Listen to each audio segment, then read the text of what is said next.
pikiran dan sikap ini dalam diri kalian yang sama dengan yang dimiliki Kristus Yesus.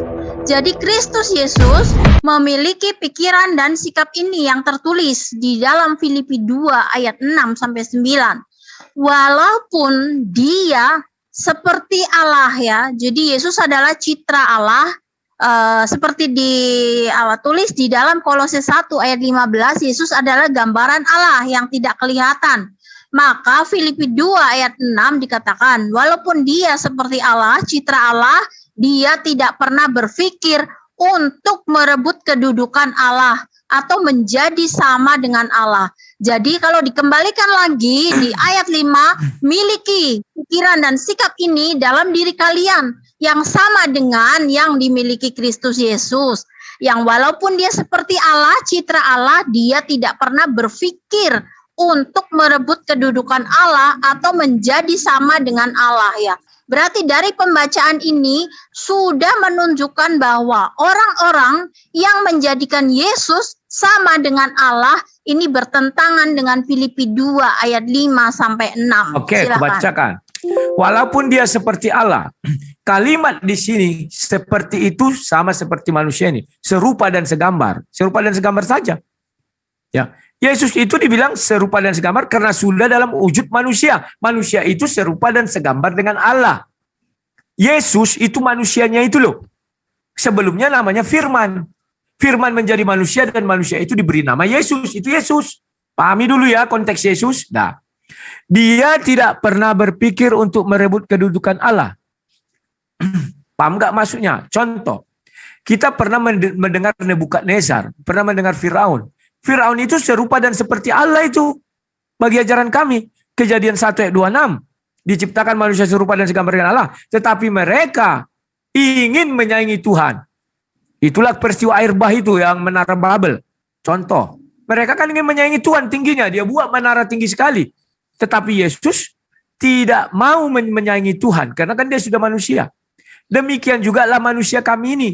Diharapkan jangan kau menyaingi Tuhan. Adakah manusia menyaingi itu? Ada. Hitler itu mau seperti Tuhan juga itu. Orang Kristen itu katanya ya. Atau menjadi sama dengan Allah. Keinginan manusia kan sama dengan Allah. Sama dia. Tetapi itulah dinasihatkan Paulus. Jangan ada niat itu. Karena kalau ada niat itu, maka kita berteman dengan iblis. Iblis saja yang ingin jadi seperti sesama dengan Allah. Manusia enggak lah. Tapi iblis datang, digoda, maka masuklah itu ke pikiran manusia. Silakan. Ya, oke. Jadi dari pembacaan, dari keterangan Bang Rudi Yohanes, Fir'aun itu kan ingin menjadi seperti Allah, itu salah ya. Nah, sekarang kita lihat Yesus. Yesus itu tidak berpikir untuk merebut kedudukan Allah. Dan Yesus tidak ingin menjadi sama dengan Allah. Ayat 7 dikatakan dari Filipi 2, tidak, dia malahan melepaskan segala yang dia miliki dan menjadi budak. Dia menjadi manusia. Dia siapa? Yesus. Yesus menjadi manusia, oke? Nah, sekarang kalau Yesus sudah menjadi manusia, tetapi banyak Kristen Tritunggal yang menyebut Yesus adalah Tuhan. Sekarang pertanyaannya, kalau menilik Yohanes 1 ayat 1, pada mulanya adalah Firman dan Firman telah menjadi manusia. Sekarang yang Tuhan Firman atau Yesus? Silakan. Oke, saya bahas ayat 7. Tidak, dia malah melepaskan segala yang dia miliki dan menjadi seperti budak. Tahu nggak arti budak? Hamba. Hamba Tuhan itu nabi, itu hamba Tuhan. Apakah Yesus nabi? Ya. Dia dibilang nabi, dibilang guru, dibilang Tuhan, dibilang Tuhan. Banyak sebutan untuk Yesus. Udah? Jadi seperti budak. Dia menjadi manusia. Nah, firman Tuhan itu sebenarnya bukan budak Tuhan, tetapi ucapan yang keluar dari Tuhan. Maka berarti kita Berarti itu ucapan. Sekali lagi, firman itu adalah ucapan, perkataan. Betul. Jadi, ya, sabar. Kenapa abang ini meyakini bahwa Yesus ini Tuhan? Ini yang membuat saya itu tidak habis pikir. Ketika dalam satu ruas abang menyematkan, wah ini Yesus ini Tuhan. Karena di dalam Bapa itu ada Yesus, dalam Yesus ada Bapa. Itu kan sangat tidak masuk akal gitu loh Bang. Oke, apakah kalian mau ku buat jadi masuk akal? Harus bertanya aku tentang Tuhanmu, biar kau kenal Tuhanmu siapa. Kamu paham gak apa arti firman Tuhan? Coba jawab dari sudut agamamu. Paham gak apa itu kalamullah? Coba jawab, singkat aja, sederhananya ini.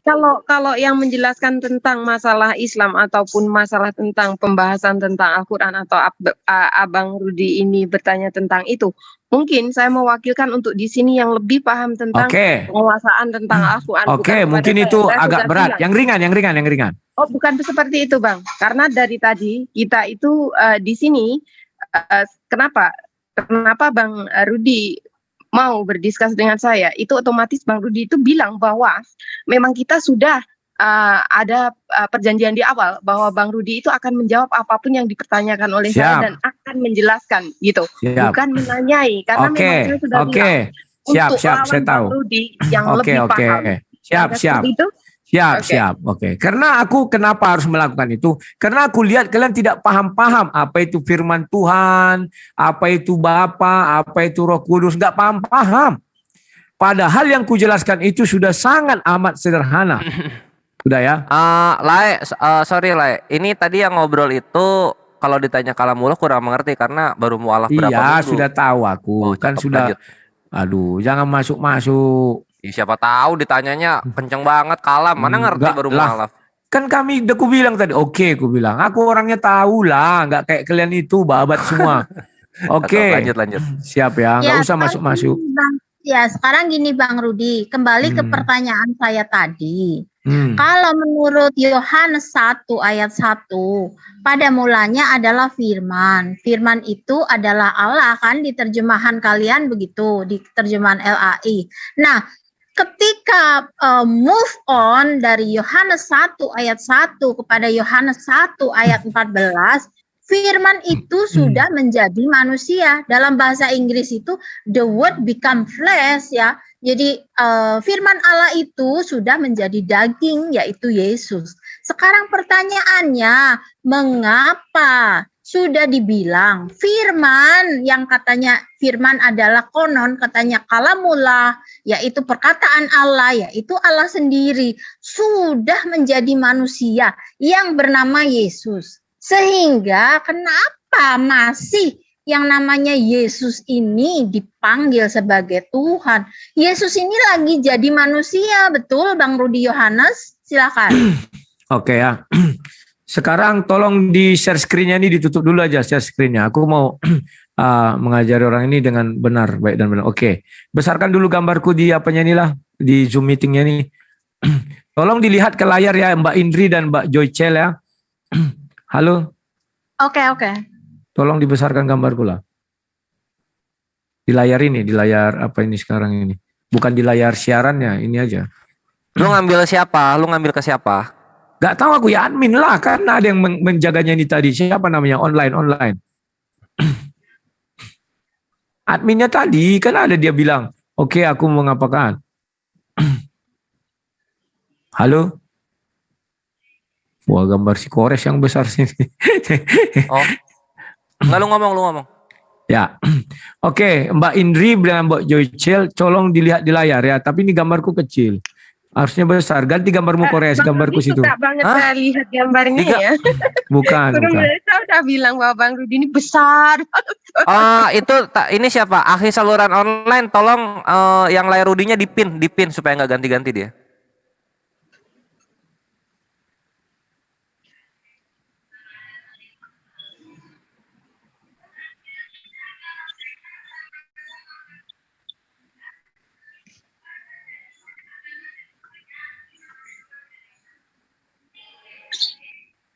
Silakan dilanjut, kok nggak jadi dijelasin gimana ini Bang Rudi nih? Bang Rudi kemana? Tidur. Ketiduran. Kalau gini, Bang Rudi. kalau laptop saya tidak mampu menahan ini, ada cahaya gitu yang dari wajah. Sorry ya kawan-kawan, aku ada tamu tadi. Oke, sekarang udahlah, lihat ke layar ini ya. Sekarang aku berbicara. Hai Mbak Joycel, coba sapaku. Hai Joycel. Halo, itu mic-nya tertutup itu. Hai, iya. Bukan Gimana? hai, namaku ada. Hai Joycel. Hai, Bang Rudi. Nah, sekarang Joycel mengatakan suaraku itu Bang Rudi. Artinya si Joycel meyakini suaraku itu adalah si Rudi. Padahal yang dia dengar hanya suara. Wujudnya hanya gelombang. Jadi gelombang itu si Joycel mengatakan Rudi, Rudi, Rudi, Rudi. Sampai situ paham? Sekarang aku tingkatkan. Kutunjukkan wajahku. Inilah wajahku yang asli, si Rudi itu. Tapi ku kirim dengan ke si Joycel dengan nama Sang Debaters. Hai Joycel. Hai, halo, Sang Debaters. Nah, sekarang si Joycel sudah memanggil aku Sang Debater. Oh, Nggak karena Rudi di sini lagi. yang tertulis seperti itu. Betul, memang yang sama tertulis dengan seperti Yesus. itu. Betul, sama dengan Yesus. Namanya di bumi si Yesus, di sorga Bapa. Ketika Bapa berbicara kepada Musa, Musa berkata, Ya Yahweh, Ya Elohim. Tetapi setelah di bumi, Yesus firman itu jadi manusia, maka orang-orang zaman itu mengatakan, Ya Yesus. Oke. Oke. Bagaimana abang ini bisa bilang bahwa Yesus ini Bapa? Di situ saja kan Bapak. Itu aja udah tahu. Kalau abang dalam tadi bicara tentang masalah konsep Tritunggal juga ya, itu tentang Bapak, Putra, dan Roh Kudus. Itu ada 3 ya.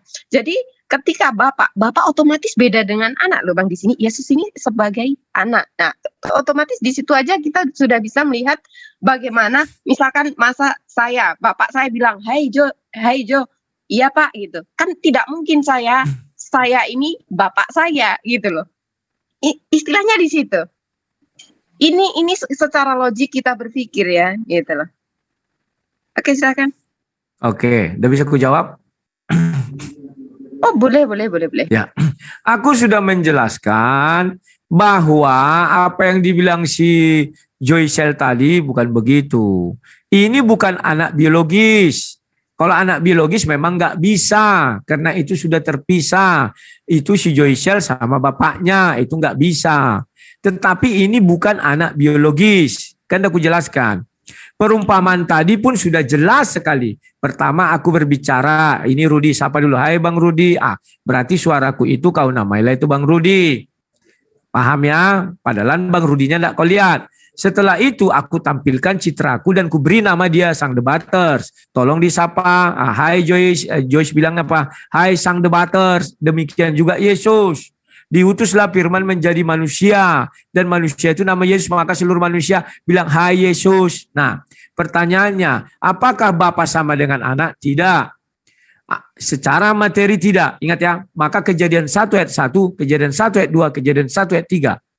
Ya. Apakah firman itu adalah Bapa? Tidak. Apakah Roh Kudus itu adalah firman? Tidak. Sama dengan manusia. Apakah si Adam itu adalah firman? Tidak. Apakah roh? Tidak. Paham ya? Demikiannya juga roh bukannya si Adam. Firman juga bukan si Adam.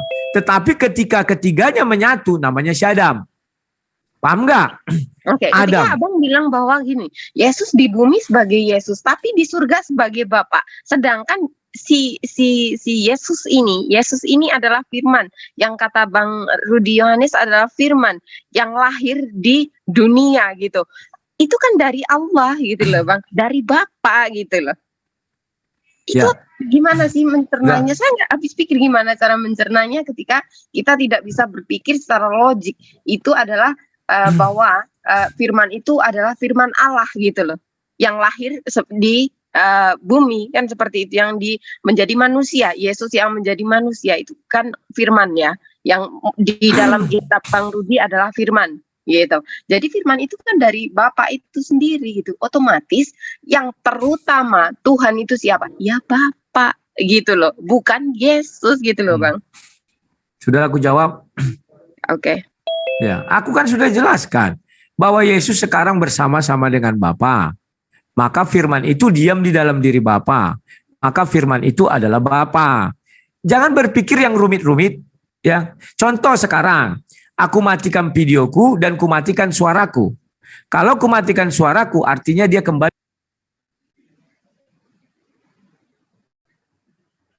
Aku bicara kalian tidak dengar. Kenapa? Karena aku tidak mengutus lagi suaraku ke bumi.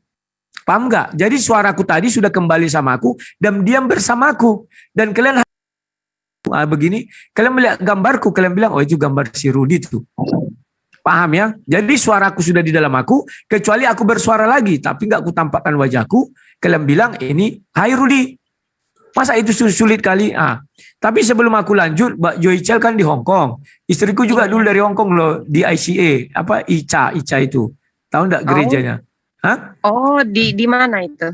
Di ICA nama gerejanya. ICA. Ya namanya Siti Rondia dulu. Dia dari Muslim ke Kristen. Oh, gitu. Ya. Dari gereja Isa. Itu ICA di mana? ICA. Aku belum tahu, nanti aku tanya ya. Dulu dia di situ di Hong Kong juga, lama juga di situ. 8 tahun. Kalau saya dari kecil di Hong Kong. Sekarang Bang Ya. Itu bukan ICA, Bang. Tapi IMC, Bang. Kalau Abang ICA-nya ada bajunya kulihat. IMC itu adalah International Mission Church. Kita semua untuk yang dari luar negeri kita biasa berkumpul di IMC. Oh, jadi orang itu katanya ya disitulah ibadahnya. Oke, lanjut. Oke, silakan. Oh, kok abang langsung dari Hong Kong? Ya tadi dikasih tahu. Oh, oke. Karena memang saya dari Halo, kecil Indri. di Hong Kong ya. Ya. Indri. Bang Rudi Yohanes. Ya. Ya, tadi Yohanes bilang Rudi Yohanes sang debat. Oke. Ulang. Sorry, suaranya tadi merobot. Halo. Oke. Ya. Bang Rudi bilang Rudi Yohanes mengutus suara sang debaters. Ya. Ketika sang debaters, ketika di display di screen sudah ditutup, maka suara Bang Rudi Yohanes audionya sudah nggak ada lagi karena suara yang diutus sudah kembali ke Rudi Yohanes, sudah bersatu kembali. Nah, sekarang saya mau mengilustrasikan ya apa yang ditulis dalam Bible. Ketika Yesus sudah mati dan dia bangkit dan dia naik ke surga, dia duduk di sebelah kanan Bapa. Nah, sekarang pertanyaannya, Bang Rudi Yohanes kasihkan tentang Rudi Yohanes yang mengutus suara sang debaters. Apakah ketika suara sang debaters kembali layar ditutup, apakah duduk di sebelah Rudi Yohanes? Oke. Nah, itu kan dua hal yang berbeda. Ya. Jadi suara sang debaters itu tidak duduk bersama atau tidak duduk berdampingan dengan Rudi Yohanes. Oke? Tidak bisa disamakan. Silakan. Oke, terima kasih. Kalimat di sana duduk di sebelah kanan, yang melihat siapa? Manusia kan? Apakah manusia bisa melihat Tuhan? Tidak. Dibilang ketika bertemu Musa, apabila engkau mau lihat wajahku, engkau akan binasa. Sementara manusia itu hebatnya bisa melihat Tuhan dan bisa melihat Yesus duduk di kanan. Itu adalah ungkapan, ya. Bukan makna tersurat, tapi makna tersirat. Bedakan. Ya. Contoh, tangan kananku adalah si Joycel. Apakah ini kepala si Joycel, ini badannya, ini kakinya? Kan tidak, itu hanya ungkapan. Tangan kanan artinya orang kepercayaan. Demikian juga lah Yesus duduk di sebelah kanan. Kenapa dibilang duduk di sebelah kanan? Karena Yohanes 1 ayat 3. Bahwa dia itu kedudukan yang paling tinggi. Segala sesuatu dijadikan oleh dia. Tidak ada sesuatu pun di bumi ini tanpa dia. Paham ya? Mana bisa manusia melihat Bapa di sorga duduk. Dilihat, oh itu Bapa ya. Oh itu Tuhan. Matilah dia. Paham nggak maksudnya? Oke, silakan. Oke, sekarang Bang Rudi Yohanes bilang tangan kan berbicara tentang orang percayaan. Ya, orang kepercayaan ya. Sebentar saya share. Sorry, bukan ini. Ini kita mau bicara tentang orang kepercayaan nih, Bang Rudi Yohanes nih.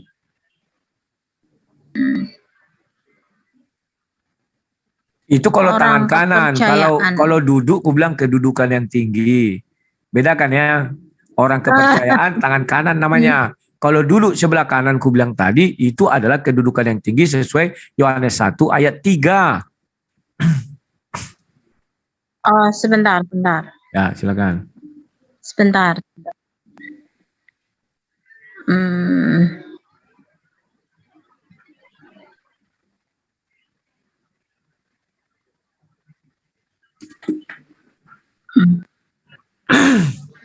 Saya belum ketemu tadi mana. Oke, Bang. Bang, ini tanya, Ini- Bang. Firman Ya. menurut Yesus itu apa ya? Kenapa? Firman menurut Yesus. Ya, firman itu segala perkataan atau yang diucapkan oleh Yesus itu sendiri.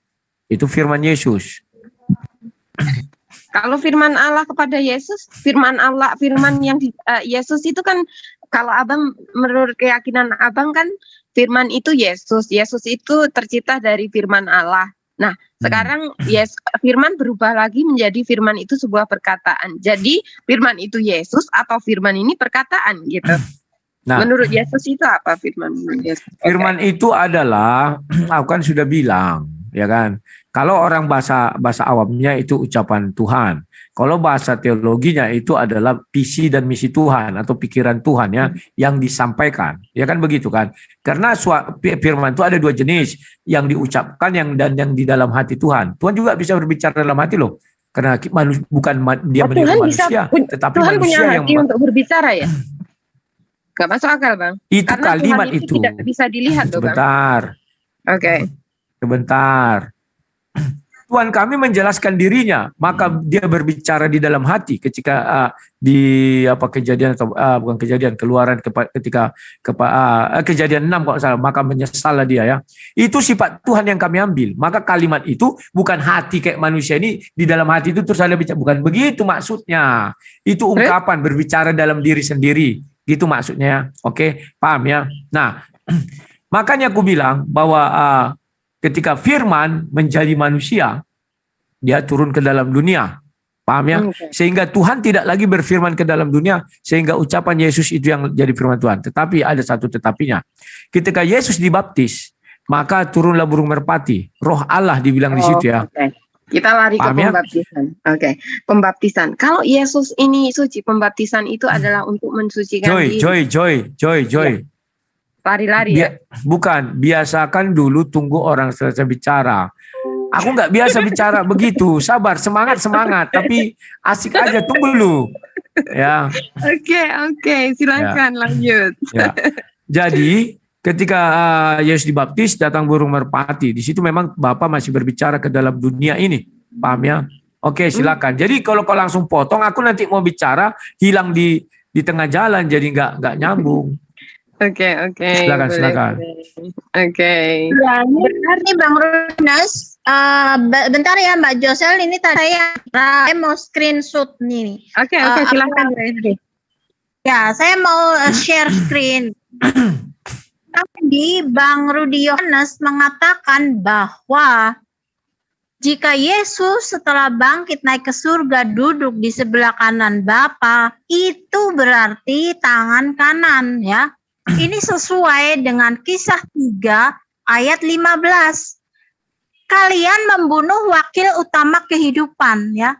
Tetapi Allah ini membangkitkan dia dari antara orang mati. Jadi Yesusnya mati, Allahnya membangkitkan Yesus dari antara orang mati, dan dikatakan dan kamilah saksi matanya. Nah, sekarang kalau Bang Rudi Yohanes sudah menyebutkan bahwa itu simbolik, duduk di sebelah kanan Bapa, itu berarti simbolik bahwa dia adalah tangan kanan ya.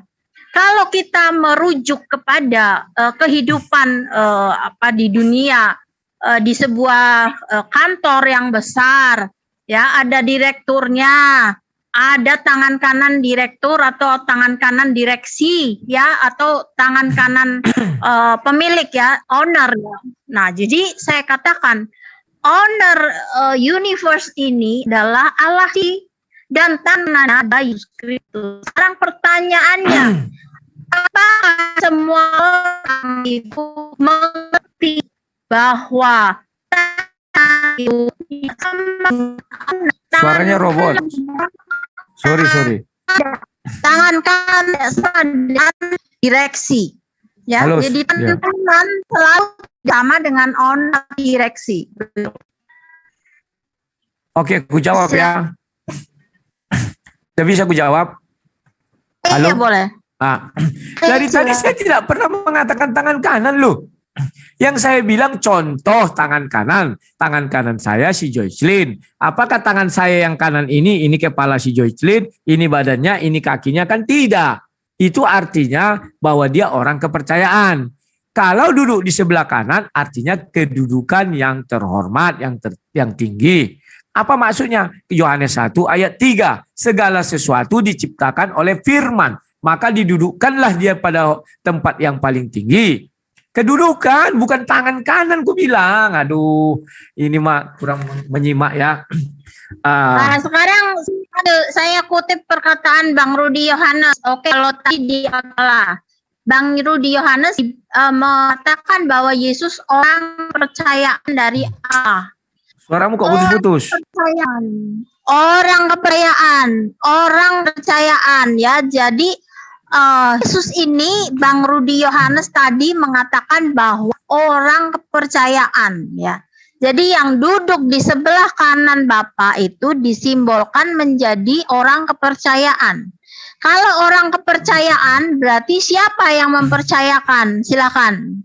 Gak ada ku bilang orang kepercayaan. Gimana sih pendengarannya? Ya, Sorry lu. Nah, coba Mbak Josel tadi Bang Rudi Yohanes bilang orang kepercayaan kan? Iya.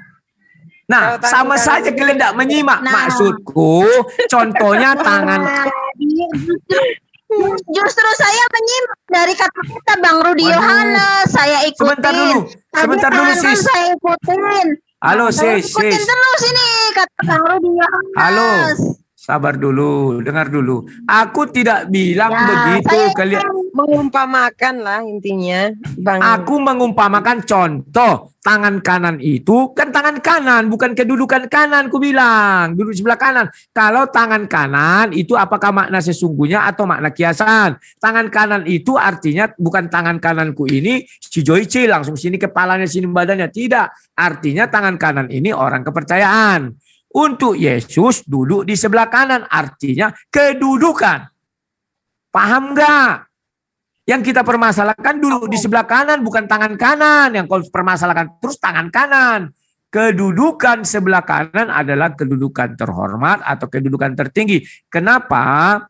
Karena firman itulah yang menjadikan segala sesuatunya. Yohanes 1 ayat 3. Oke. Paham enggak? Kedudukan lo, duduk. Tangan kanan. Sekarang tangan kanan adalah kedudukan yang terhormat. Kedudukan yang terhormat. Nah, sekarang yang memberi kedudukan itu siapa? Kita lihat ayatnya, oke?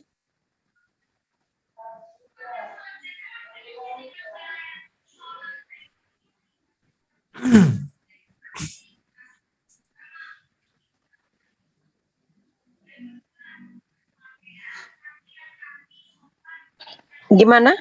Halo Mbak Indri? Mau share screen. Oh, oke, silakan. Mau share screen.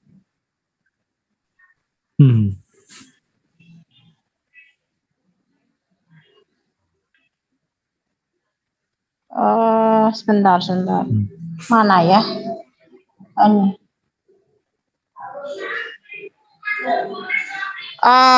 Ini saya jawab sekali, nanti saya alihkan ke Mbak Josel ya. Ini ayatnya di Yohanes 17 ayat 5. Jadi sekarang Bapak, berilah aku kemuliaan di sisimu. Ya, jadi Yesus meminta kemuliaan di sisi Bapa seperti kemuliaan yang kumiliki di sebelahmu sebelum dunia ada. Di sebelahmu ya. Ini Yesus minta kedudukan kemuliaan di sebelahmu. Silakan Mbak Josel diteruskan ya, saya ada sedikit pekerjaan. Oke, aku jawab dulu nih.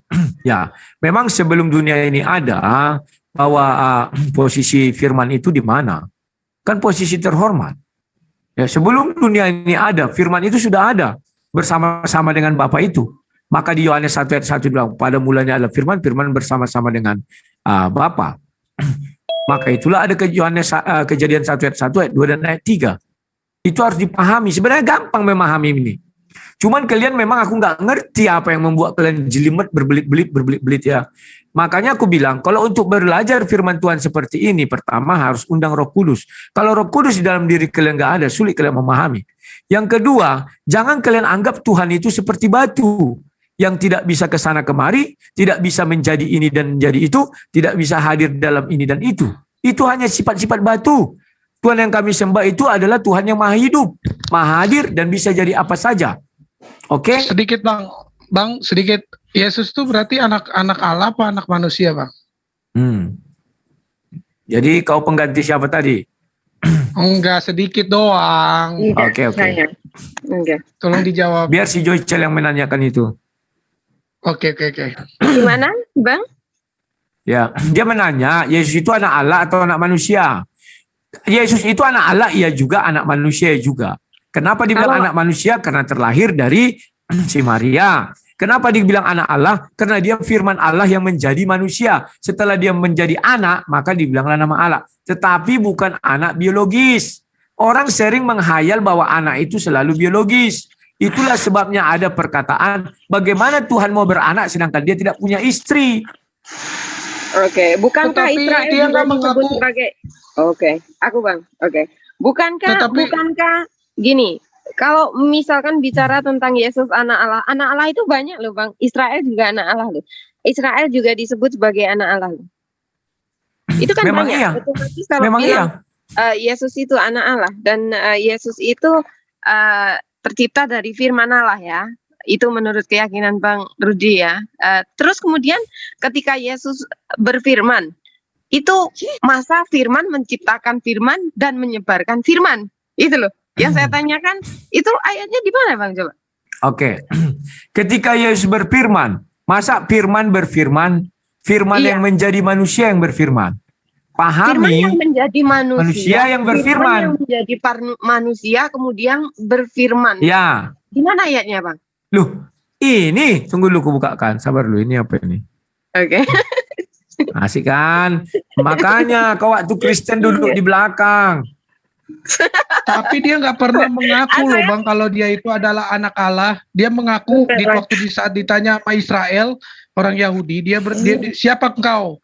Dia menjawab, aku adalah anak manusia yang akan nanti duduk di sebelah kanan Bapa. Nah, berarti kan dia mengakui anak manusia, bukan mengakui anak Allah, Bang.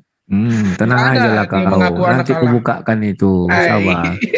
Oke, biar menjawab pertanyaanku itu dulu Bang. Sabar. Bentar. Sabar ya.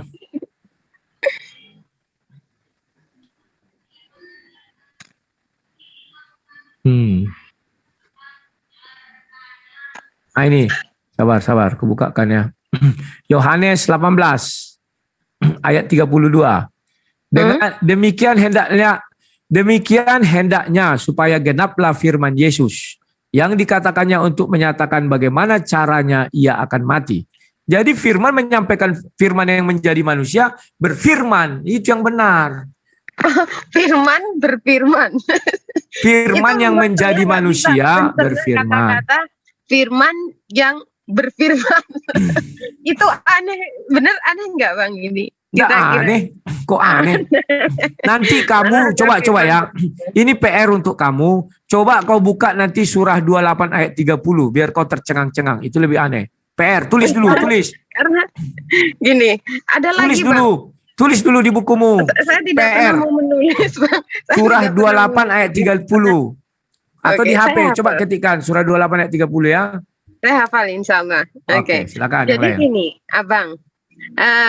Abang ini ajaran Kristen itu kan ciptaan manusia ya. Orang bilang bahwa Kristen itu sebenarnya bukan ajaran. Itu gimana menurut Abang? Ya. Agama itu memang manusia yang menciptakan dari pandangan orang Kristen. Yang diturun yang agama yang pertama itu adalah Yahudi. Itu di mana? Di Matius 5 ayat 20. Yesus mengatakan, apabila hidup keagamanmu tidak melebihi ahli Taurat dan Farisi, Itulah agama yang betul dari Tuhan. Itulah sebabnya Yesus mengatakan keselamatan datangnya dari bangsa Israel. Dalam pandangan Kristen, kalau ada setelah itu agama, itu buatan manusia. Mana mau Tuhan membuatkan agama? Kenapa Yesus datang tidak membawa agama? Karena ajaran pertama dari semua agama adalah kebencian. Apa itu kebenciannya? Bahwa mereka lah penyembah Tuhan, yang lain penyembah hantu. Itu kan kebencian. Maka Yesus tidak datang membawa agama, tetapi membawa kasih. Penyembah apa? Hantu atau manusia? Kenapa? Kok abang bilang tentang penyembahan hantu, menyembah hantu sama Tuhan? Itu gimana? Tuhan dan hantu bisa disamakan? Tentu tidak. Jadi abang ini menyembahkan Tuhan, menyembah Tuhan yang dinamakan Yesus. Kalau Yesus itu dianggap Tuhan, terus siapa yang disembah nabi-nabi sebelumnya, sebelum Yesus lahir? Itu siapa, Bang? Kan otomatis Allah kan, gitu. Kan memang Oke, ku jawab. Kenapa di Bible juga banyak tertulis dengan nama Allah di dalam kitab terjemahan ya, terjemahan Indonesia ya. Itu berarti kalau di situ terjemahan saja, apakah abang ini mengikuti suatu Alkitab yang takutnya sih jadi korban terjemahan gitu? Oke, terima kasih. Tolong perhatikan. Kalau bertanya kepada nabi-nabi terdahulu, tak satu pun kenal Allah. Apalagi Allah SWT, nggak kenal mereka. Kalau ada yang mengatakan kenal, dia berbohong. Karena ucapan itu, la ilaha illallah. Tidak Allah, la ilaha illohim. Nggak bisa. La ilaha illallah. Nah, itu yang benar. Tiada Tuhan selain ada. Tidak bisa tiada Tuhan selain Elohim. Nggak ada itu. Coba abang. Tiada Tuhan selain Yahweh. Nggak ada itu. Bang Dion, saya teruskan dulu. Dan abang juga tentunya tahu bahwa tunggulah dulu, aduh, aku belum menjawab pertanyaanmu. Kalian suka kali motong-motong, pas kalian bicara aku nggak motong. Oh, okay, I'm sorry. Ini kan kita memberi edukasi kepada semua orang. Jadi kalau kita memberikan edukasi, bergantian bertanya, bergantian berbicara. Aku udah nyimak lagi langsung. Nah, datang lagi nih. Zion, kau kan sudah bilang sama aku, kau nggak ribut, kau undang aku. Diam aja dulu. Aku dengan nyonya. Kalau nggak kalian buat khusus untuk acara untuk kalian. Oh iya, enggak. Hadapi 5 kalian bertanya sama aku. Ini ada pesan dari Bang Luga sama Guru Runda nih, ngasih inian juga ini, kasih ayat-ayatnya. Matius 23 ayat 15 kan aku cuma ini doang sedikit gitu loh, Bang. Sebentar, oke, Bang Dion, biar saya menyampaikan. Lanjut. Karena nanti Bang Rudi nanti takutnya Bang Rudi nggak enak dan ngambek, gimana dong? Aku bukan ngambek, tapi mengajari kalian disiplin. Maaf dulu ya. Kenapa? Maaf ini. Kenapa orang Islam itu tidak bisa tenang hatinya? Kan itu jadi kita pertanyakan. Kalau saya tenang, diam saya. Kalian bicara, saya diam. Setelah giliran saya bicara, kalian potong-potong. Kenapa kalian nggak bisa tenang? Jawablah dulu. Harusnya begitulah. Aduh, kalian ini. Makanya kita tingkatkan. Kalau dulu kita berdebat barbar, sekarang kita berdebat beretika. Slow. Bukan karena suara kuat-kuat, lantas dibilang menang. Penonton bukan bodoh semua. Penting kita kemukakan dalil, jawab dengan dalil, sudah. Penonton biar menilai. Ya ini kan tolong disampaikan, katanya itu doang, Bang. Terus saja si Zuma itu berdiskusi sama aku, berdebat. Tapi ingat, harus ada moderator. Kayak aku dengan si Luga kemarin. Iya, ini juga pesan dari Bang Luga loh, suruh kasih katanya. Ya udah, si Luga lagi, si Luga sudah KO kemarin. Jangan bawa lagi si Luga. Kemarin setelah aku debat, ada yang nelpon aku langsung dari Danau Toba. Kami di situ nggak ada, kami lihat katanya gambar Yesus. Pengota si Luga itu katanya. Dia melihat Yesus katanya. Orang Danau Toba nelpon aku nggak ada melihat Yesus katanya kok. Kalian percaya si Luga. Oke, lah ya. Beginilah. Waktunya sudah 1 jam setengah. Aku ada tamu. Sudah setengah jam orang menunggu. Sorry kali aku ya. Nanti lain waktu suruh si John menghubungi aku. Kita apa? Oke, Mbak Joycel ya. Sebelum berpisah, tolong dibuka dulu 1 Timotius 4 ayat 1. Oh, abang bisa lihat juga di Yohanes 5:37 nanti supaya abang tahu juga Allah itu tidak bisa dilihat dan Yesus bilang bahwa Allah itu tidak bisa 1 Timotius 4. Lae, jangan apa namanya, itu Paulus dukung ini loh, Lae, dukung Islam itu. Ya. Timotius apa? 1 Timotius 4. 1 Timotius 4. ayat Yang 1. Rudi yang Perhatiin. Oke, Bang Rudi ini paham? kita lihat. Tetapi roh dengan tegas mengatakan bahwa dia waktu-waktu kemudian ada orang yang akan murtad lalu mengikuti roh-roh penyesat dan ajaran-ajaran setan. Nah, Joycelyn, hayati nih 1 Timotius 4 ayat 1 ya. Itu kata Kata ayat Pudin ini sama sekarang kau Osman. sudah mengikuti setan-setan. Mereka mualaf Ini itu, bukan dalil-dalil murtadin. tipuan ini. Oke, terima Mereka kasih ya. mualaf itu bukan murtadin. Ya, Salam terima kasih. lae. Bukan murtad Shalom. di Selamat situ. datang di era Nanti kita kebenaran. lanjutkan ya. Terima kasih, Siap, Bang terima Rudi. kasih. Yuk, Di sama-sama. situ bukan Makasih. murtad.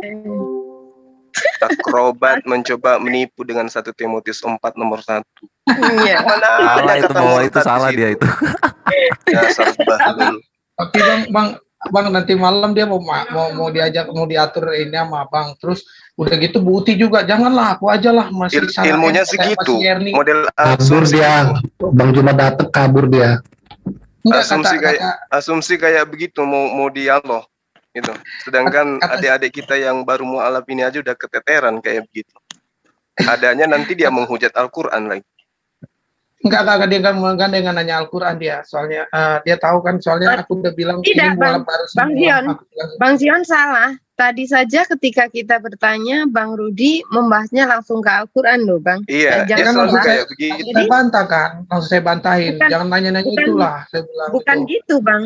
Kalau memang kita tidak ada perjanjian di awal, tentunya saya tidak bisa protes. Karena apa? Ketika membahas Al-Quran, tentunya saya sangat-sangat jauh dari pengertian tentang Al-Quran. Jadi perlu digarisbawahi bahwa saya cuman bisa menanyakan tentang Bible, tidak dengan Al-Quran gitu loh. Jadi, Dan satu Bang hal, Rudi, ya, Adinda, dan satu hal.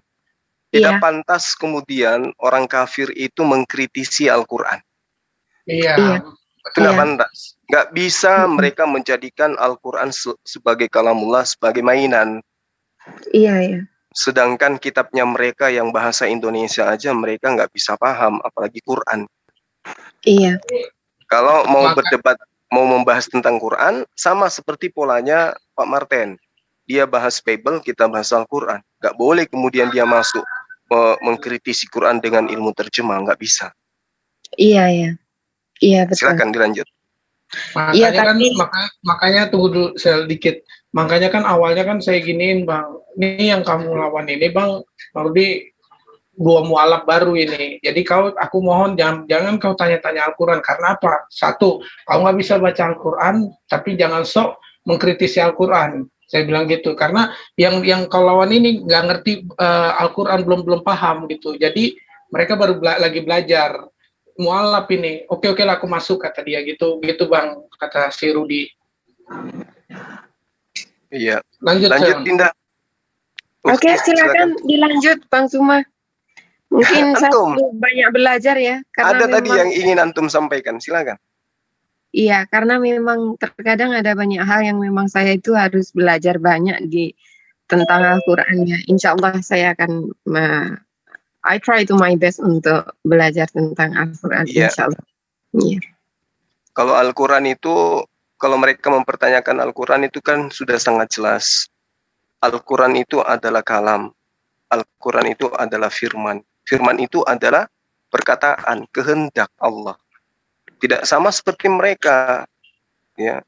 Allah menerangkan, innama qauluna li syai'in idza aradna an naqula lahu kun fayakun. Sesungguhnya firman Allah terhadap sesuatu apabila hendak menciptakan, maka hanya mengatakan kepadanya jadilah. Berarti kalam di sini, firman di sini adalah ucapan Allah, perkataan Allah, tidak berubah.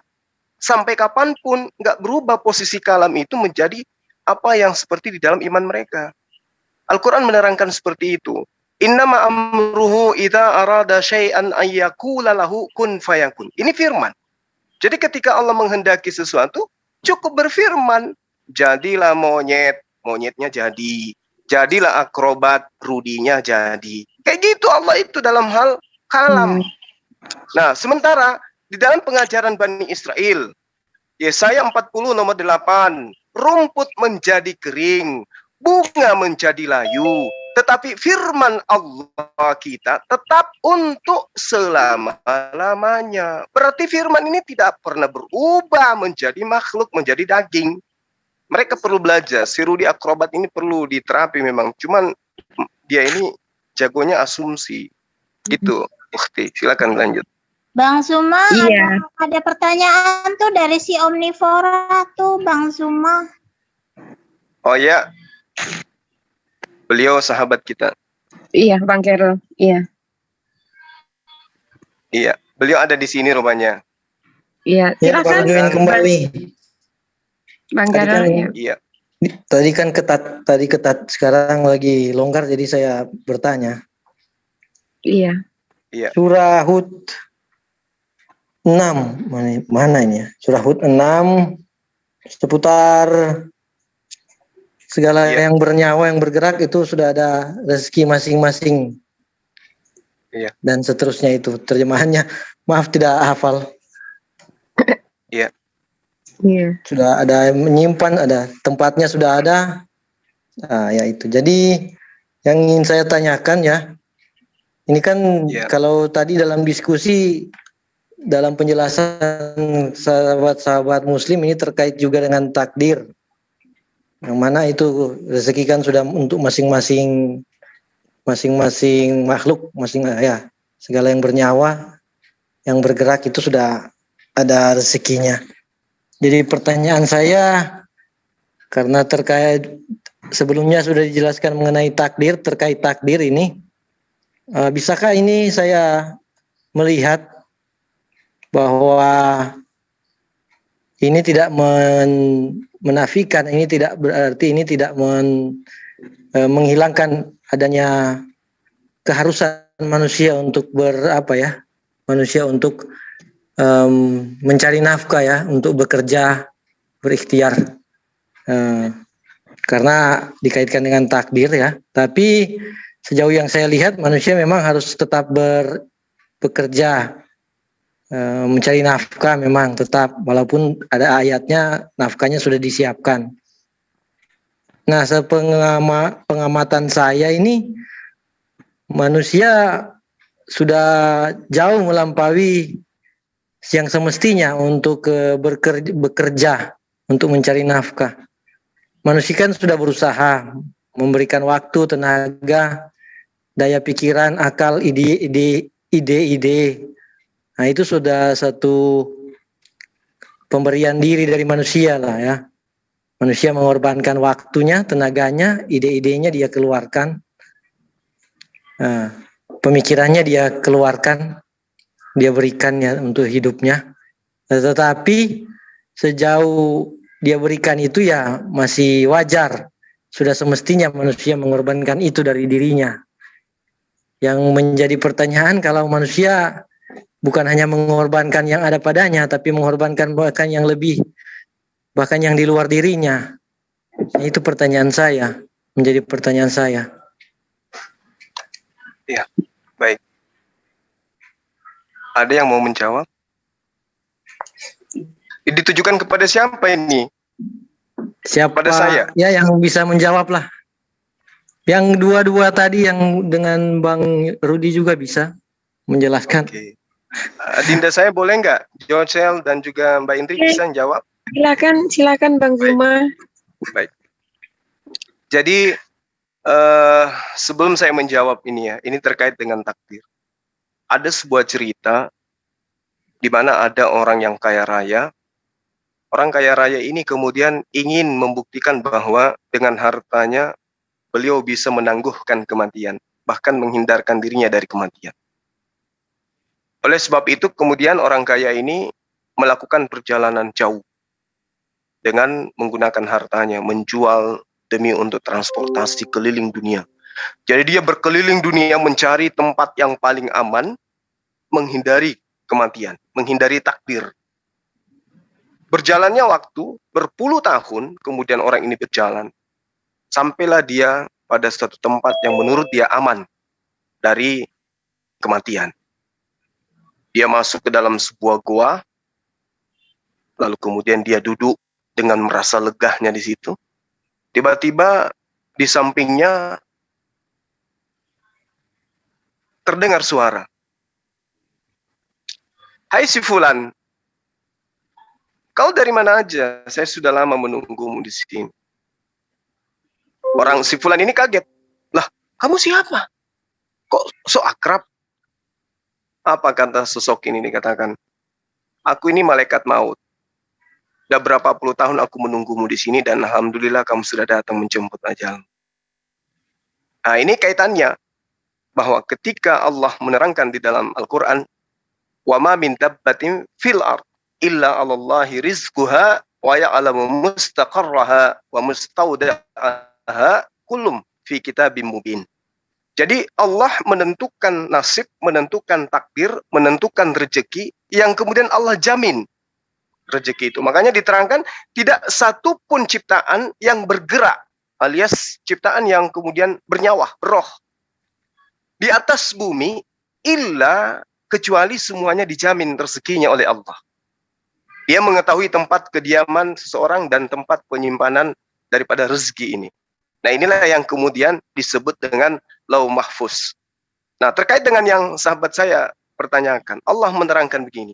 Innallaha la yugayyiru ma biqaumin hatta yugayyiru ma bi anfusihim. Mereka dikatakan oleh Allah, sesungguhnya ya, Allah tidak akan mengubah keadaan, tidak akan merubah nasib seorang atau kaum sebelum mereka sendiri yang mengubah keadaan mereka. Artinya bahwa yang ditentukan oleh Allah itu harus diraih dengan cara berikhtiar, usaha. Harus berusaha. Contoh misalnya, ketika orang itu ditakdirkan oleh Allah menjadi penghuni neraka. Oh, kok bisa kayak begitu? Jadi orang itu sudah ditentukan nerakanya. Ya, takdir. Nah, bagaimana rasa keadilan Allah di sini? Maka Allah menyatakan, aku berikan kepadamu kebenaran. Semua kutuangkan tentang mana yang benar, mana yang hak. Lalu kukatakan kepada kalian, silakan beriman yang mau beriman, silakan yang kufur yang mau kufur. Adil. Tapi ternyata di hari kemudian orang tersebut ternyata ada di neraka. Apakah kemudian takdirnya membuat dia sampai ke sana? Nah, inilah kemahakuasaan Allah. Inilah yang dikatakan oleh Allah, inni a'lamu ma la ta'lamun. Aku mengetahui apa yang kalian tidak ketahui. Maka ketika dia masuk ke neraka, diurailah lembaran-lembaran kehidupannya. Ternyata di dalam kehidupannya memang mengarahkan dirinya sampai kepada neraka. Nah, ini yang dimaksud oleh Al-Qur'an. Wa ma min dabbatin fil ard illa 'alallah rizquha. Ya, terkait juga dengan rezeki yang kemudian ditentukan, yang dijamin oleh Allah. Artinya gini, penjaminan Allah ketika diterangkan dalam Al-Qur'an itu jelas poinnya. Tidak satupun makhluk bergerak di bumi melainkan semuanya dijamin Allah rezekinya. Jadi orang yang mencari rezeki ya pasti akan menemukan apa yang dia cari. Kalau dia tidak dapatkan di atas muka bumi, maka didapatkan di akhirat kelak. Jadi tidak ada kemudian dalam ajaran Islam itu berpangku tangan. Karena apa yang kita usahakan itu sudah dijamin oleh Allah. Rezeki kita itu sudah dijamin oleh Allah. Lain cerita kalau bermalas-malas. Makanya dikatakan manjadda wajada. Siapa giat pasti dapat. Kalau nggak dapatnya di dunia, maka tentu dapatnya di akhirat. Makanya ada cerita gini.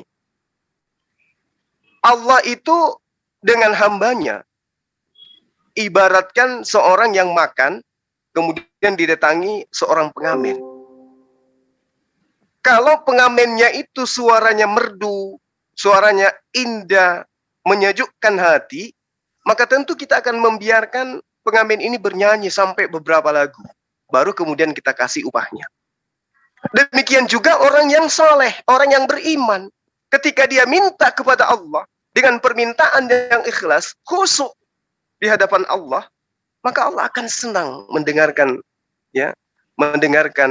zikir, doa, kemudian rintihan-rintihan dari hambanya yang soleh ini. Tuhan senang. Jadi tidak disegerakan kemudian. Jadi kalau misalnya saya berdoa, saya berusaha, tapi kenapa kemudian Allah itu tidak bisa mendengarkan? Bukan begitu. Allah cinta terhadap hambanya tersebut.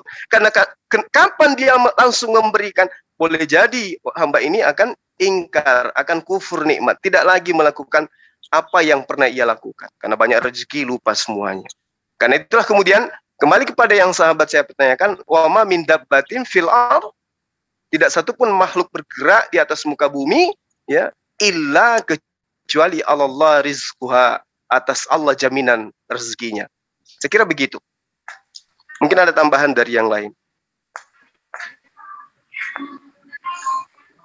Ya, di sini kan juga ada bagian terjemahan, dia mengetahui tempat berdiam binatang itu. Ya, makhluk-makhluknya, betul. Dan tempat penyimpanannya. Ya. Nah, berarti manusia juga, ya, manusia kan punya, seperti yang saya katakan tadi, manusia punya upaya, daya upaya, ikhtiar, mencari, tetap mencarilah, bahkan mengejar rezeki. Nah, permasalahannya manusia ini dalam mengejar, dalam berusaha ini bukan hanya mengorbankan apa yang menjadi tenaganya, menjadi yang ada pada fisiknya, yang ada pada pikirannya, menjadi milik waktunya juga, bukan hanya itu, bahkan mengorbankan, ya, jangankan yang sesamanya manusia, apalagi jangankan yang di bawahnya manusia, di bawah dirinya, sesamanya manusia saja dia banyak yang korbankan, apalagi yang kalau tidak sederajat itu kan. Iya, benar. Jadi di ayat ini juga meliputi binatang-binatang yang melata, semua makhluk hidup yang ada di atas muka bumi, yang merayap, merangkak, ataupun yang berjalan dengan kedua kakinya, itu semua dijamin rezekinya. Dijamin kemudian apa yang menjadi keperluan mereka. Inilah yang kemudian dalam ilmu biologi biasa diperkenalkan dengan sistem ekosistem. Jaring-jaring. Artinya bahwa tidak adalah kemudian Allah menciptakan makhluk, ya, itu tanpa memiliki hal yang mereka butuhkan masing-masing. Masing-masing disiapkan oleh Allah, masing-masing dijamin oleh Allah keberlangsungannya. Saya kira begitu maksud secara signifikan dari ayat ini. Mungkin ada yang mau menambahkan, silakan. Iya benar, mungkin ada yang menambahkan.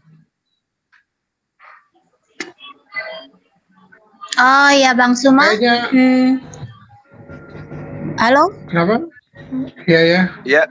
Ya, aku mau kasih sedikit lah pengalaman pribadi.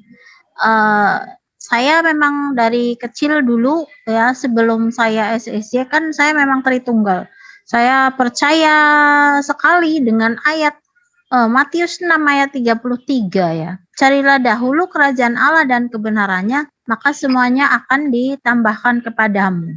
Ya, jadi itu ayat yang selalu saya percaya, saya imani, saya pegang ya. Tetapi banyak saya melihat memang ayat itu tidak terrealisasi ya. Nah, ketika saya kemarin merasakan saya membaca syahadat, itu memang dari hari pertama syahadat saya mengalami banyak pengalaman ya yang sebelumnya belum pernah saya alami, dan masalah rezeki juga jadi sepertinya saya tidak tahu dari mana datang, tetapi itu datang mengalir gitu Bang Suma. Jadi ya ayat ini bagus sekali ya dari Hud berapa 6 ya. Saya merasakan di saat-saat pertama saya syahadat, kemudian sampai dengan hari ini Allah itu menjamin memberikan sesuatu untuk saya tanpa saya harus berdoa jungkir balik begitu. Jadi ini pengalaman pribadi gitu. Jadi ya mungkin orang lain ya, saudara-saudara muslim juga banyak yang mengalami hal ini ya. Jadi seperti hal yang tidak terduga tetapi disediakan oleh Allah untuk kita, bagian untuk kita, seperti itu. Jadi tambahannya itu saja Bang Suma. Ya, Al-Quran juga menerangkan seperti itu, seperti yang ada di dalam surah Al-Kahf ayat 16. Di situ diterangkan oleh Allah, dan apabila kamu meninggalkan mereka dan apa yang mereka sembah selain Allah, maka carilah tempat perlindungan. Niscaya Tuhanmu akan melimpahkan sebagian rahmatnya kepadamu dan menyediakan sesuatu yang berguna bagimu dalam urusanmu. Al-Kahfi ayat 16. Ini janji Allah. Dan ukhti sudah membuktikan itu. Masya Allah.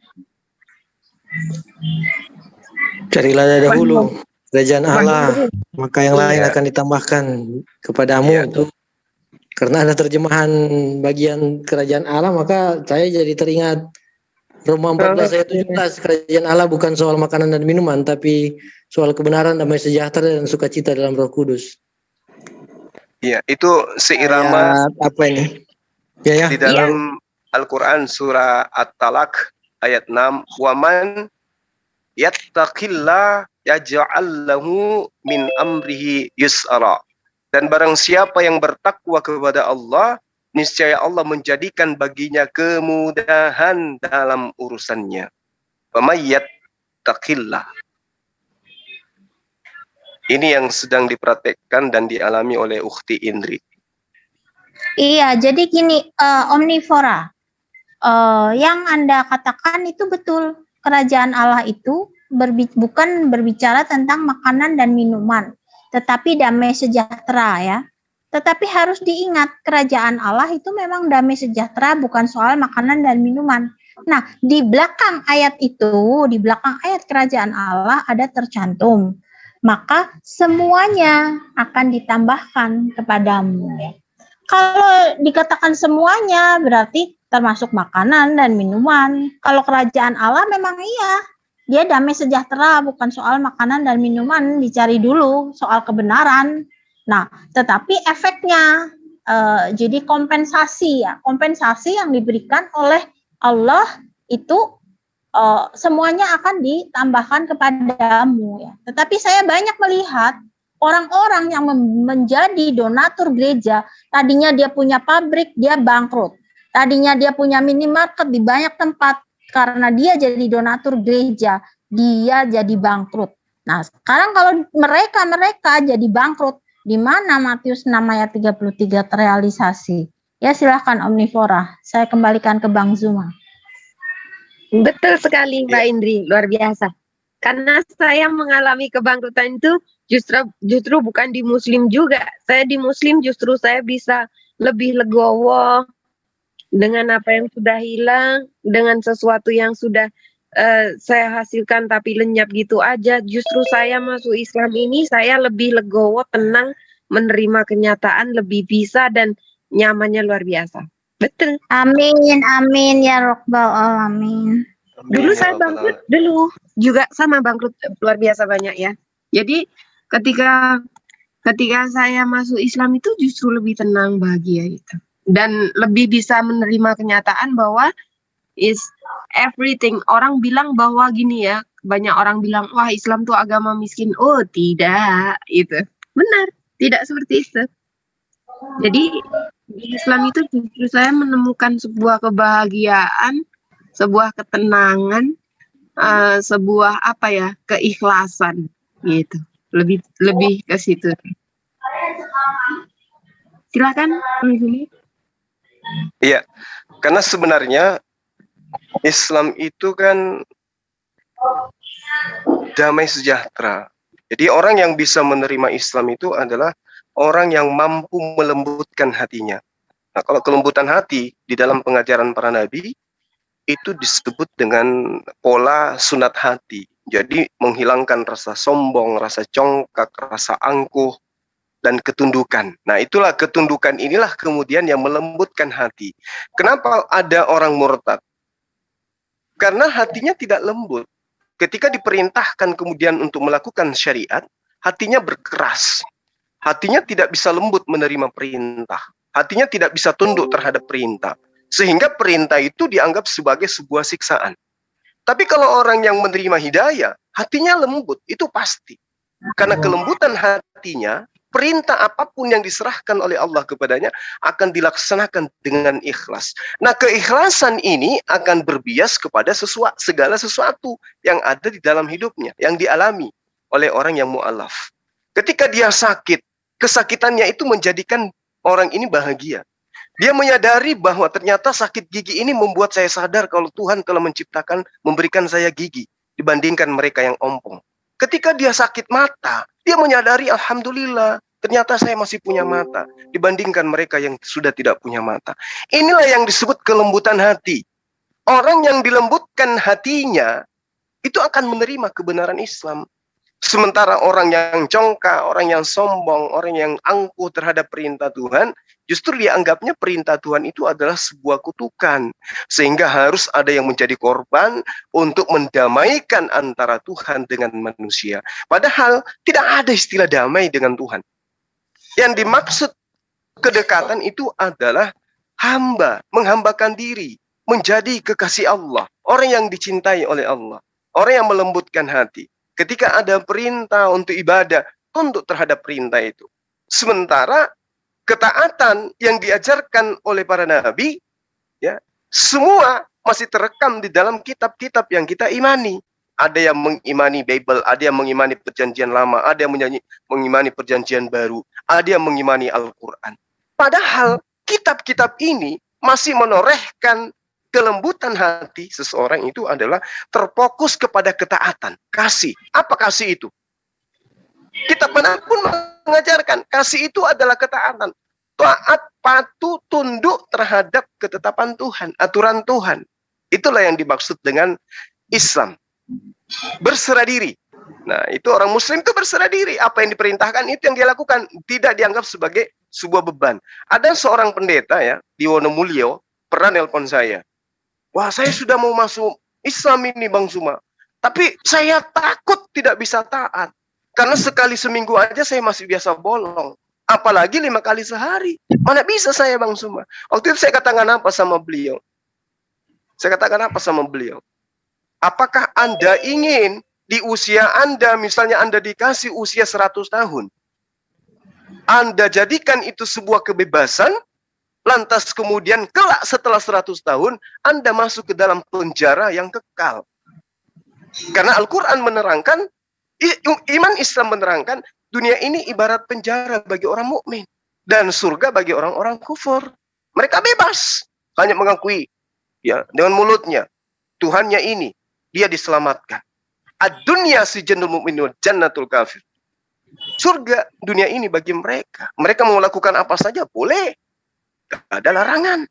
Kalau kita mau begini salah, mau begitu salah. Tapi keterbatasan ini kemudian kita lakoni dengan ikhlas, itulah yang disebut muslim. Tunduk terhadap Tuhan. Nah, ketika kemudian usia 100 tahun dirubah menjadi usia kekal, disitulah baru kita kemudian mendapatkan ganjaran. Nah, akhirnya pendeta ini, dia katakan, oke Bang Suma, tapi satu lagi, kata dia.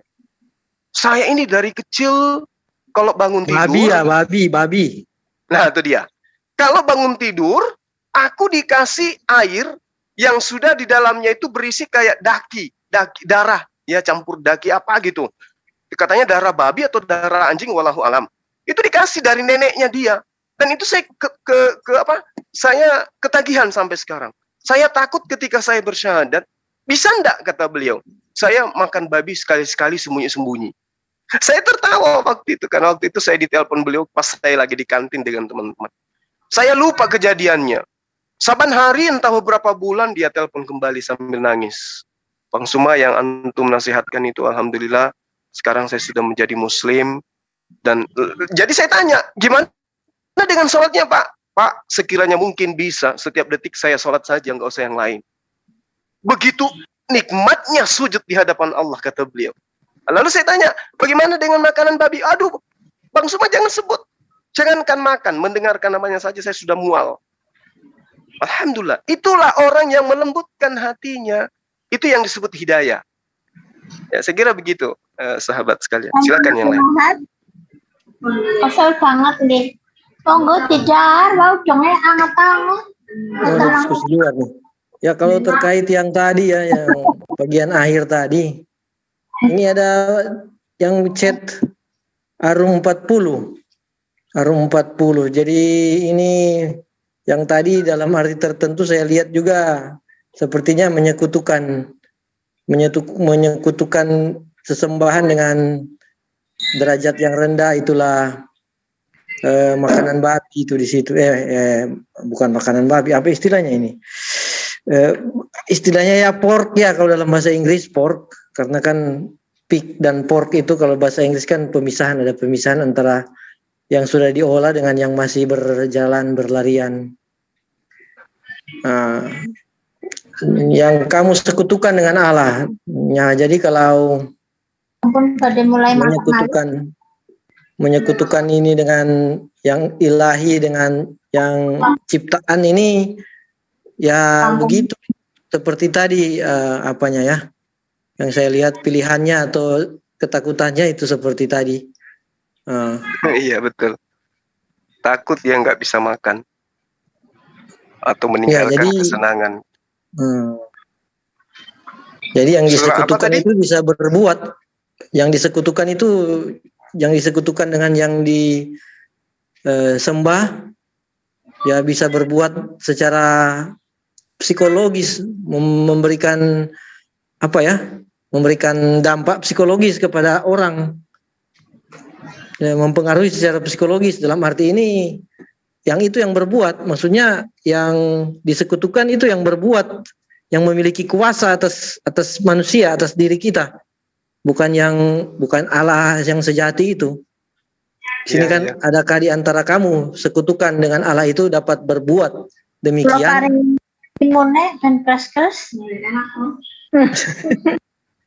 Oh, ada yang hand raise. Iya, silakan. Oh, suaranya atas aja meriang apa Mbak Kusti?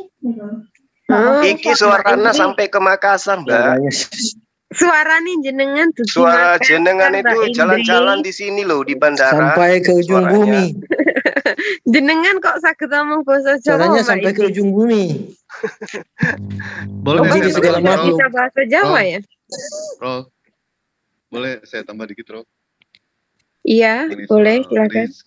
Rizki ini ya. Bang, suaranya sampai di BP. Di dalam Wabillahi taufiq wal hidayah. Di dalam kepercayaan agama Islam, rezeki kami yang paling besar, itu adalah iman. Itu adalah rezeki kami yang paling besar. Orang bodoh punya iman, aman. Orang kaya punya iman, aman. Orang miskin punya ilmu, aman. Insya Allah aman. Itu rezeki yang paling terbesar. Dan untuk mengenai masalah takdir ini ya, tadi membicarakan soal takdir, qada dan qadar gitu ya. Ini takdir terbagi beberapa bagian. Ini pembahasannya luas banget Bang Karol ini. Mengenai soal rezeki gitu kan. Bagaimana Allah sudah menjamin rezeki kepada makhluknya. Walaupun makhluk itu tidak kemana-mana, yang namanya rezeki itu akan mengejar kita. Sama halnya dengan kematian. Mau sembunyi bagaimanapun juga, itu akan mengejar kita. Yang namanya kematian itu. Sebagai bahan contoh begini ya. Kita tidak kemana-mana, kenapa kita bisa dapat rezeki? Makhluk ciptaan Allah. Tahu cacing Bang Karol? Apa Bang Karol taunya cuma ulet bulu? Cacing tahu kan? Cacing kalau ditaruh di ember, tanam di ember, dia nggak kemana-mana. Hidup atau mati dia? Hidup cacing. Kenapa? Ada yang menjamin Allah. Itu Bang Karol. Betapa luar biasa gitu kan. Nabi Muhammad mengajarkan kepada kita, memberikan ilmu pengetahuan mengenai soal takdir, di mana beliau itu lahir di zaman batu, bukan di zaman sabu. Beliau lahir di zaman Rambo, bukan di zaman John Travolta. Beliau lahir di zaman Abu Jahal, bukan di zaman Abu Janda, tapi bisa memberikan pengetahuan yang amat luar biasa kepada kita. Ajaran-ajaran kasihnya, akhlak-akhlaknya, beliau sangatlah contoh yang amat luar biasa. Dan ajaran kasih yang diajarkan sama Islam itu sangat lengkap semuanya, yang tidak pernah diajarkan di dalam kekristenan, yang dimana ajaran kasihnya itu hanya di mulut berucap kasih, ya kan? Ternyata hatinya begitu buas, manis di mulut, tapi hatinya benar-benar luar biasa itu. Bentar saya minum dulu. Minum teh manis dulu. Bismillah. Roh, Bang Roh. Ini Dewa minum teh manis kok tawar ya? Oh, ternyata manisnya cuma di awal aja, Roh. Sampai ke sini ternyata pahit itu. Astagfirullahalazim, ya Allah. Awas, jangan ditiup kalau panas. Ini Bang Dewa kalau bicara tentang yang benar itu ini banget ya. Kayak bener aja gitu. Tapi ya memang bener. Tapi kalau udah keluar gitunya ketawanya jadi aneh gitu. Tolong Pak Josel ini dihitung ada berapa partisipan nih. Bang Dewa harus ngaduk teh manisnya sejumlah partisipan ini. Ya enggak, tadi kan minum teh manis, bikin teh manis kok tiba-tiba tawar. Ternyata manisnya cuma di awal gitu. Kesininya pahit. Lama-kelamaan terbongkar gitu. Gini Bang, masalahnya tehnya di situ, manisnya di sini Bang. Gimana dong? Oh iya bener, Mama tahu aja. Baik sahabat Villa, mungkin kita tutup dulu sesi ini ya. Tadi kita sudah menyimak bagaimana kemudian saudara akrobat ya itu ditanyai oleh dua mu'allaf baru, dan ternyata ya seperti biasa Rudi Yohanes hanya bisa asumsi ngeles dari data yang ada di dalam kitabnya. Jadi dia tidak menjawab berdasarkan kitab, tapi berdasarkan asumsi belaka, karena dia tahu bahwa ketika dia menggunakan dalil-dalil, maka apa yang diasumsikan itu bertolak belakang dengan apa yang tertulis di dalam kitabnya sendiri. Ya, jadi sahabat-sahabat, mungkin kita sudahi dulu sampai di sini ya. Nanti kita akan lanjut kembali di sesi berikutnya ketika ada teman Kristen yang kemudian ingin masuk berdialog. Terima kasih atas segala perhatian para sahabatku. Teman-teman yang belum dapat kunci biru, insya Allah ya kita akan pelajari terus. Akan kita berikan haknya untuk mendapatkan kunci biru. Namun sementara ini diharapkan kesabarannya, karena kita tidak ingin ada penyusup lagi, ada serigala lagi yang masuk yang kayak kemarin-kemarin ya, dimana kita bingung komen-komen muslim itu dihapus oleh penyusup ini. Karena itulah kemudian harap bersabar, insya Allah semuanya akan kedapatan kunci biru. Ya, saya kira begitu ya. Terima kasih atas perhatiannya.